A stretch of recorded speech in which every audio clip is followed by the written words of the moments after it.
नमस्कार दोस्तों, study with Manish channel में आप सभी का स्वागत है। आइए आज हम देखते हैं लवण के बारे में, जिसे हम सॉल्ट कहते हैं। ठीक है, तो पिछले कक्षा में पिछले क्लास में हम लोग पढ़ चुके थे अम्ल, एसिड और बेस, भस्म। आज देखते हैं लवण। तो सॉल्ट क्या है, तो पिछले कक्षा में भी बताए थे पिछली क्लास में कि किसी भी चीज़ को हम उसके गुण के आधार पे जानेंगे कि आखिर वो है क्या। अम्ल भस्म जैसे देखे तो उसी प्रकार से आज देखते हैं सॉल्ट, लवण। लवण वह है धातु अम्ल के साथ क्या करता है, धातु अम्ल के अपशिष्ट के साथ मिलकर एक यौगिक बनाता है।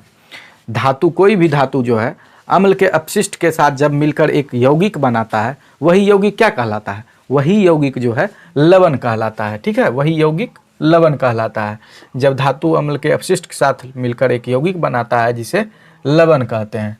अम्लों और दूसरा अगर हम उसका डिफिनेशन देखें तो अम्लों, एसिड्स तथा बेस की अभिक्रिया से, रिएक्शन से जो लवण तथा क्या बनता है, जल बनता है। जब एसिड और बेस दोनों क्या करता है, आपस में रिएक्शन करता है, तो क्या बनता है, आपका लवण और जल बनता है। जैसे अभी देख लें हम एग्जाम्पल के माध्यम से इसको, तो HCl ये क्या है, एसिड है, हाइड्रोक्लोरिक एसिड, और NaOH सोडियम हाइड्रोक्साइड। तो दोनों जब आपस में क्या कर रहा है, ये एसिड आपका हो गया, ये आपका क्या हो गया, बेस। जब दोनों क्या कर रहा है, आपस में रिएक्शन कर रहा है, तो ये क्या प्राप्त हो रहा है, ये लवण प्राप्त हो रहा है, सॉल्ट, और ये आपका जल, इसे वाटर कह सकते हैं। तो ये प्राप्त होता है। उसके बाद H2SO4 एसिड है, ये NaOH बेस है, फिर यहाँ क्या हो गया प्राप्त, हमको लवण प्राप्त हो गया, कौन सा, NaHSO4 सोडियम बाइसल्फेट इसको कहा जाता है, क्या, सोडियम बाइसल्फेट। और ये आपका जल, ये जल प्राप्त हुआ, ये आपका लवण प्राप्त हुआ, इसको लवण कहेंगे। और यहाँ आपका क्या हो गया, ये क्या है, बेस है, और ये एसिड। ठीक, तो आप समझ गए कि लवण किसे कहते हैं, क्या कर रहा है, लवण अम्लों तथा भस्मों की अभिक्रिया से क्या प्राप्त होता है, लवण तथा जल बनता है। उसके बाद देखिए यहाँ जो है इसमें दो मूलक होते हैं। ठीक है, तो जब भी होता है तो इसमें दो मूलक, लवणों का जो है क्या होता है, लवणों में दो मूलक विद्यमान रहते हैं। एक मूलक भस्म से प्राप्त होता है, जिन्हें भास्मिक मूलक कहते हैं, और दूसरा मूलक किससे प्राप्त होता है, अम्ल से प्राप्त होता है, जिसे अम्लीय मूलक कहते हैं। दो मूलक होते हैं किसमें, लवण में, एक भास्मिक मूलक और एक अम्लीय मूलक। तो जो मूलक भस्म से प्राप्त होता है उसे क्या कहेंगे, भास्मिक मूलक कहेंगे, और जो अम्ल से प्राप्त होता है उस मूलक को क्या कहेंगे, अम्ल से प्राप्त मूलक को अम्लीय मूलक कहेंगे। और ध्यान रखने वाली बात यह है कि भास्मिक मूलक हमेशा क्या होता है, पॉजिटिव होता है। ठीक है, मतलब धनायन होता है, क्या होता है, धनायन होता है। ठीक है, और ये मूलक जो प्राप्त होता है अम्ल से, ये हमेशा क्या होगा, ऋणायन होगा। ठीक, तो जैसे सोडियम NaCl ले लेते हैं, सोडियम क्लोराइड, सोडियम क्लोराइड में क्या है, Na क्या है, Na प्लस है, Na पॉजिटिव, मतलब ये क्या है, धनात्मक आयन Na पर, और क्लोरीन पर क्या है, ऋणात्मक आयन है। ठीक, तो अम्ल से प्राप्त मूलक क्या हो गया, आपका क्लोरीन हो गया ऋणात्मक, और ये हो गया आपका धनात्मक मूलक। तो ये दो मूलक समझ गए। अब देखते हैं क्या, लवणों का वर्गीकरण। लवणों को जो है मुख्य रूप से तीन प्रकार से विभाजित करते हैं। इसका क्लासिफिकेशन, वर्गीकरण तीन रूप में करते हैं। नंबर एक आपका हो गया सामान्य लवण, नंबर दो अम्लीय लवण, और नंबर तीन भास्मिक लवण। तो सामान्य लवण क्या है कि सामान्य लवण क्या हो रहा है, जिसमें विस्थापन योग्य हाइड्रोजन या हाइड्रोक्सिल समूह नहीं होते हैं। वैसे लवण जिसमें क्या हो रहा है, विस्थापन करने के लिए जो है हाइड्रोजन या हाइड्रोक्सिल समूह उसमें नहीं होता है, तो वो क्या हो रहा है, वो होता है सामान्य लवण। तो जैसे आप देख सकते हैं NaCl, इसमें कोई भी हाइड्रोजन नहीं है, ना ही हाइड्रोक्सिल समूह है जिसको कि हम विस्थापन कर सकते हैं। KCl इसमें भी नहीं है, NO2SO4 इसमें भी नहीं है, CuSO4 इसमें भी नहीं है, KNO3 इसमें भी नहीं है, NH4Cl इसमें भी नहीं। ऐसा कोई भी हाइड्रोक्सिल समूह नहीं है या हाइड्रोजन या नहीं है जिसको कि हम विस्थापन कर सकते हैं, तो इसे हम क्या कहेंगे, सामान्य लवण कहेंगे। तो दूसरा आपका आ गया क्या, अम्लीय लवण। तो अम्लीय लवण वह है किसी अम्ल के अणु में उपस्थित विस्थापन योग्य हाइड्रोजन परमाणु, क्या, किसी अम्ल के अणु में उपस्थित क्या हो रहा है, विस्थापन योग्य हाइड्रोजन परमाणु को धातु द्वारा अंशतः विस्थापित करने के फलस्वरूप बने लवण को क्या कहा जाता है, अम्लीय लवण कहा जाता है। जैसे अभी हम एग्जाम्पल लिखे हैं, इसके एग्जाम्पल को अगर हम देखते हैं तो यहाँ क्या हो रहा है, किसी अम्ल के अणु में उपस्थित, यहाँ H2SO4 सल्फ्यूरिक अम्ल, इसमें क्या हो रहा है, अम्ल के अणु में उपस्थित NaOH विस्थापन योग्य हाइड्रोजन परमाणु, ठीक, तो विस्थापन योग्य हाइड्रोजन परमाणु द्वारा अंशतः विस्थापित करने के फलस्वरूप क्या प्राप्त हो रहा है, बने लवण को अम्लीय लवण कहते हैं। इससे जब विस्थापन हो रहा है तो यहाँ क्या प्राप्त हो रहा है, NaHSO4 मतलब सोडियम बाई सल्फेट, क्या प्राप्त हो रहा है, सोडियम बाई सल्फेट। इसको क्या कहेंगे, sodium by sulphate, sodium by sulphate, तो ये हमें प्राप्त होता है, ठीक है। तो और फिर जल इधर बच गया, तो ये हो गया आपका क्या, अम्लीय लवण। तो अम्लीय लवण हम समझ गए, किसी अम्ल के अणु में उपस्थित विस्थापन योग्य हाइड्रोजन परमाणु को धातु द्वारा जब अंशतः विस्थापित करने के फलस्वरूप जो लवण बनता है उसी को हम क्या कहेंगे, अम्लीय लवण कहेंगे। और इसी में तीसरा हम देखते हैं क्या, भास्मिक लवण। तो भास्मिक लवण किसे कहेंगे, वैसे अम्ल जिनके अणु में एक से अधिक हाइड्रोक्सिल समूह होते हैं, अम्लों द्वारा आंशिक रूप से उदासीन होकर भास्मिक लवण प्रदान करते हैं। एक से अधिक क्या हो रहा है, हाइड्रोक्सिल समूह है, ठीक, और अम्लों द्वारा क्या कर रहा है, आंशिक रूप से उदासीन होकर लवण प्रदान कर रहा है, PbOH ये बन रहा है आपका। जब रिएक्शन हम करवाते हैं तो क्या बनता है, PbOH भास्मिक लवण, भास्मिक लेड नाइट्रेट, ये क्या बन रहा है, भास्मिक लेड नाइट्रेट, भास्मिक लेड नाइट्रेट प्राप्त होता है, नाइट्रेट। तो क्या कर रहे हैं, तो दोनों को जब कर रहे हैं क्या, PbOH है ना, उसमें जब उपस्थित दो हाइड्रोक्सिल समूह है तो क्या कर रहे हैं, एक हाइड्रोक्सिल समूह नाइट्रिक अम्ल द्वारा आंशिक रूप से उसको उदासीन कर रहा है, किसको, कर रहा है, तो भास्मिक लेड नाइट्रेट बनता है। यहां जब क्या करते हैं, एक हाइड्रोक्सिल समूह का क्या कर रहे हैं, इसमें एक से एक हाइड्रोक्सिल समूह होता है, इसको आंशिक रूप से क्या कर रहे हैं, उदासीन करता है, कौन, PbOH से जब HNO3 का अभिक्रिया कराते हैं, ठीक है। तो इसमें प्राप्त हो रहा है क्या, आपका भास्मिक लेड नाइट्रेट बनता है।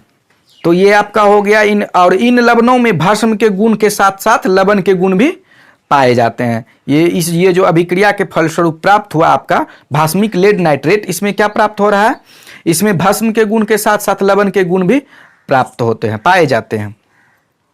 तो ये आप देख लिए तीनों सामान्य लवण, अम्लीय लवण और भास्मिक लवण। तो ये क्लासिफिकेशन हम अम्ल का कर लिए। चलिए अब आगे देखते हैं लवण का क्या क्या गुण होता है, जल्दी से इसका स्क्रीनशॉट लीजिए। लवण के गुण पीएच मान के आधार पे, ठीक है। तो पहला देखिए, प्रबल अम्ल तथा प्रबल भस्म से बने लवणों का क्या हो रहा है, जलीय विलयन उदासीन होता है। जब भी दो प्रबल अम्ल और प्रबल भस्म दोनों आपस में क्या करता है, रिएक्शन करता है, दोनों आपस में मिलता है, तो उससे जो बने लवण का जलीय विलयन होता है वो हमेशा क्या होगा, उदासीन होगा। और इसका जलीय विलयन का क्या होता है, पीएच मान 7 होता है। जब भी उदासीन होगा कोई भी चीज तो उसका पीएच मान क्या होगा, 7 होगा, तभी वो उदासीन होगा। जैसे आप देख रहे हैं जल, जो भी पानी वानी पीते हैं हम लोग, उसका भी वो भी पानी जो है क्या है, उदासीन है, और उसका पीएच मान 7 होता है।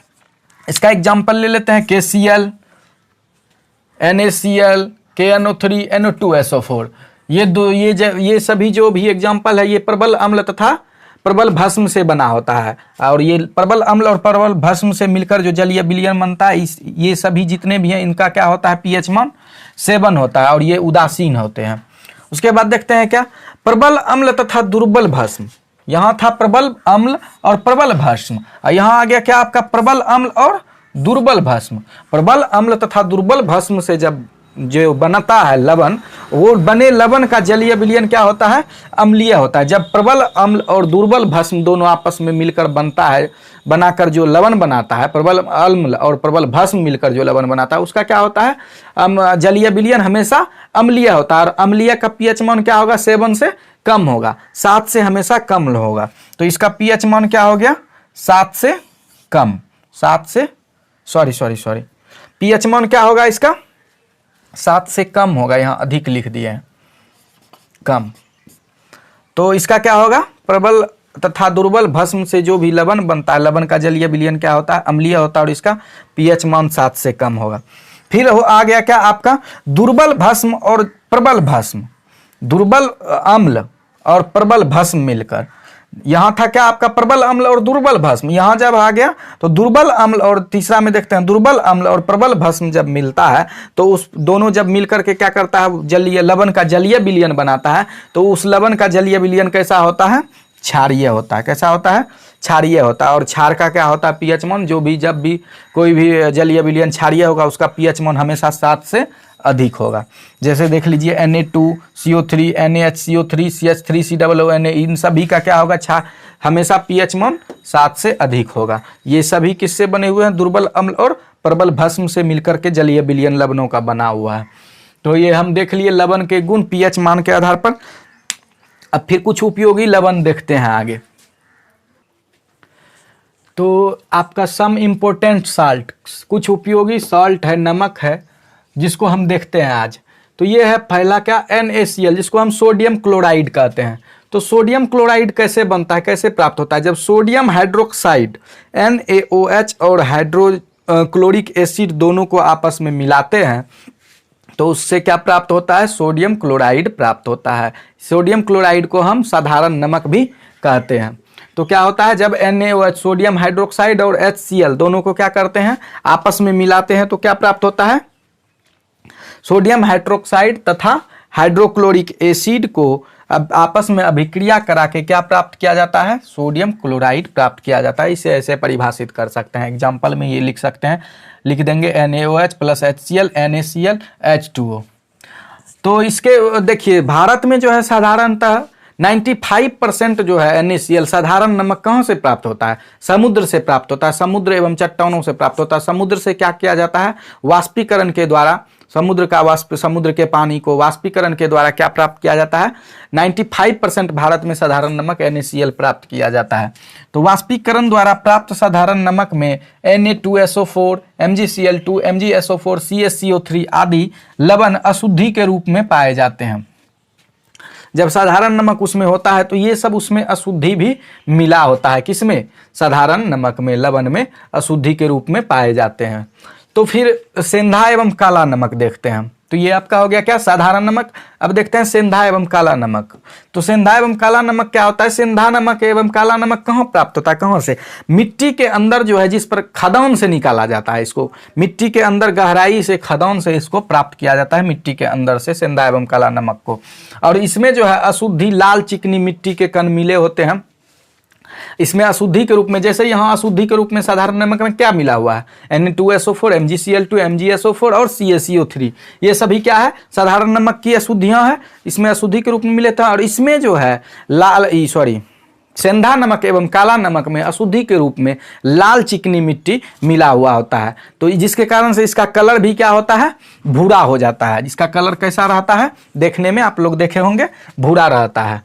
फिर हम देखते हैं क्या, आयोडीन युक्त नमक। साधारण नमक में ही जब क्या मिलाते हैं, सोडियम आयोडेट, क्या मिलाते हैं, ये है आपका आयोडीन युक्त नमक। तो आयोडीन युक्त नमक कैसे प्राप्त करते हैं हम, तो आयोडीन युक्त नमक में क्या मिलाते हैं, जब पोटेशियम आयोडेट, ये है KiO3 Ki, ये सब, ये दोनों क्या है, जब पोटेशियम आयोडेट की थोड़ी मात्रा मिला देते हैं तो वो क्या हो जाता है, नमक शुद्ध होकर आयोडीन युक्त हो जाता है। आयोडीन की कमी से हमारे शरीर में शरीर के अंग में कौन सी बीमारी होती है, घेगा रोग, गले में जो होता है, आयोडीन की कमी से ही होता है वो रोग। और बच्चों में भी होता है क्वासियोडकर, तो ये भी आयोडीन की कमी से ही होता है, अक्सर देखा जाता है। तो घेगा रोग और ये बच्चों में क्वासियोडकर रोग, ये सब क्या होता है, आयोडीन की कमी से होता है। तो और इसका हमें उपयोग किस किस चीज़ में करेंगे, तो आयोडीन को सबसे पहले हम जो है साधारण नमक को आयोडीन युक्त नमक कैसे बनाएंगे, जब साधारण नमक में क्या करते हैं, पोटेशियम आयोडेट की थोड़ी मात्रा मिला देते हैं, तो वो जब थोड़ी मात्रा मिलाते हैं तो वो नमक क्या हो जाता है, आयोडीन युक्त हो जाता है, और उस नमक से जो है बीमारी नहीं होता है। और इसका उपयोग हम भोज्य पदार्थ में करते हैं, कोई भी खाना अगर खाएंगे तो बिना नमक का हम लोग तो खा नहीं सकते हैं। तो हर एक भोज्य पदार्थ में हमको नमक की ज़रूरत होती है, शरीर को भी आयोडीन की ज़रूरत होती है। तो हर एक भोज्य पदार्थ में हम जो है भोज्य पदार्थ में आयोडीन युक्त नमक का उपयोग करते हैं। फिर अचार के परिरक्षण में, अचार का जब भी प्रिजर्वेशन उसका करते हैं अचार का, तो प्रिजर्वेट के रूप में क्या करते हैं, अचार के परिरक्षण में इसका आयोडीन युक्त नमक का प्रयोग करते हैं। और इसका उद्योग में भी आयोडीन का प्रयोग होता है। तो उद्योग में क्या होता है, क्लोरीन बनाने में, HCl हाइड्रोक्लोरिक एसिड में, Na2CO3 सोडियम कार्बोनेट में, NaHCO3 सोडियम बाइकार्बोनेट में, NaOH सोडियम हाइड्रोक्साइड आदि बनाने में क्या होता है, ये आयोडीन युक्त नमक का उपयोग किया जाता है। तो अभी हम देखें क्या, सोडियम क्लोराइड। चलिए दोस्तों,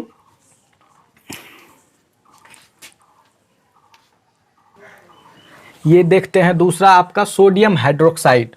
तो सोडियम हाइड्रोक्साइड कैसे प्राप्त होता है, ये क्लोर एल्कली विधि द्वारा प्राप्त किया जाता है। सोडियम हाइड्रोक्साइड को अगर हम प्राप्त करेंगे तो किस विधि द्वारा, क्लोर एल्कली विधि द्वारा। इसमें सोडियम क्लोराइड के संतृप्त जलीय विलयन का क्या होता है, विद्युत अपघटन किया जाता है। सोडियम क्लोराइड के संतृप्त जलीय विलयन का विद्युत अपघटन किया जाता है। और सोडियम क्लोराइड के जलीय विलयन में Na+ और Cl- मतलब सोडियम पर धनात्मक और Cl- आयन क्या करता है, क्लोरीन पर ऋणात्मक आयन दोनों पर विद्यमान होता है। और विद्युत अपघटन में क्लोरीन का जो है ऋणात्मक आयन Cl- आयन क्या होता है, ऑक्सीकृत होकर एनोड पर Cl2 गैस बनाता है, क्लोरीन गैस देता है। और Na+ कैथोड पर क्या करता है, सोडियम धातु में परिणत हो जाता है। सोडियम धातु हमेशा क्या करता है, जल से अभिक्रिया कर NaOH सोडियम हाइड्रोक्साइड बनाता है। अभी इसका हम देख लेते हैं रिएक्शन कैसे होता है। तो एनोड पर जो है ये 2Cl- जब इसको यहाँ तोड़ते हैं तो Cl2 और 2E में, और यहाँ 2Na+ प्लस 2E, तो यहाँ क्या हो गया, सोडियम। यहाँ ये कैथोड पर क्या दे रहा है, यहाँ सोडियम धातु। अभी तुरंत पढ़े हैं कि सोडियम क्या करता है, कैथोड पर सोडियम धातु में परिणत हो जाता है। तो ये जो है आपका सोडियम धातु में परिणत हुआ। और यहाँ 2Na+ 2H2O तो NaOH। और जब यहाँ क्या कर रहे हैं, सोडियम धातु से जल से अभिक्रिया जैसे कराए, सोडियम का क्या कराए, जल से अभिक्रिया, ये सोडियम है और इसको जब जल से अभिक्रिया कराए तो ये क्या दिया, NaOH सोडियम हाइड्रोक्साइड क्या बनाता है, सोडियम हाइड्रोक्साइड बनाता है, हाइड्रोक्साइड। तो ये आपका हो गया क्या, सोडियम हाइड्रोक्साइड का बनना कैसे प्राप्त होता है। अब इसका देखते हैं कि उपयोग। तो सोडियम हाइड्रोक्साइड का उपयोग किसमें होता है, साबुन तथा अपमार्जक बनाने में। पहला हो गया आपका साबुन अपमार्जक बनाने में, फिर कागज बनाने में, और फिर तीसरा प्रयोगशाला में अभिकर्मक के रूप में। इस तीनों में क्या होता है, सोडियम हाइड्रोक्साइड का उपयोग होता है। और हाइड्रोजन गैस का कहाँ कहाँ उपयोग होता है, इसको भी हम देख लेते हैं। तो हाइड्रोजन गैस का उपयोग होता है वनस्पति तेल हाइड्रोजनीकरण कर उन्हें वनस्पति घी में परिणत करने में। वनस्पति तेल का हाइड्रोजनीकरण करके किसमें, वनस्पति घी में परिणत करने में। और उसके बाद हैबर विधि द्वारा अमोनिया बनाने में भी क्या होता है, हाइड्रोजन गैस का उपयोग होता है। और फिर थोड़ा देख लेते हैं क्लोरीन गैस के बारे में भी। तो क्लोरीन गैस का कहाँ कहाँ उपयोग होता है, तो क्लोरीन गैस का हमेशा किस में उपयोग होगा, कपड़ा एवं कागज के विरंजित करने में, कपड़ों एवं कागज को विरंजित करने में। फिर कीटाणुनाशक होने के कारण ये क्या करता है, जल को भी शुद्ध करता है। ये क्या कहते हैं, क्लोरीन एक कीटाणुनाशक है, ये कीटाणु को मारता है, इसके कारण ये पेयजल को भी शुद्ध करने में इसका प्रयोग किया जाता है। और विरंजक चूर्ण जिसको हम ब्लीचिंग पाउडर कहते हैं, ब्लीचिंग पाउडर बनाने में भी इसका क्लोरीन का प्रयोग किया जाता है। तो चलिए दोस्तों, आज की क्लास में बस इतना ही, आज के लिए इतना ही। और बहुत बहुत धन्यवाद। बने रहिए स्टडी विथ मनीष चैनल पे, और टाइम टू टाइम आ रहे वीडियो को लाइक कीजिए, शेयर कीजिए और चैनल को सब्सक्राइब कीजिए। Thank you.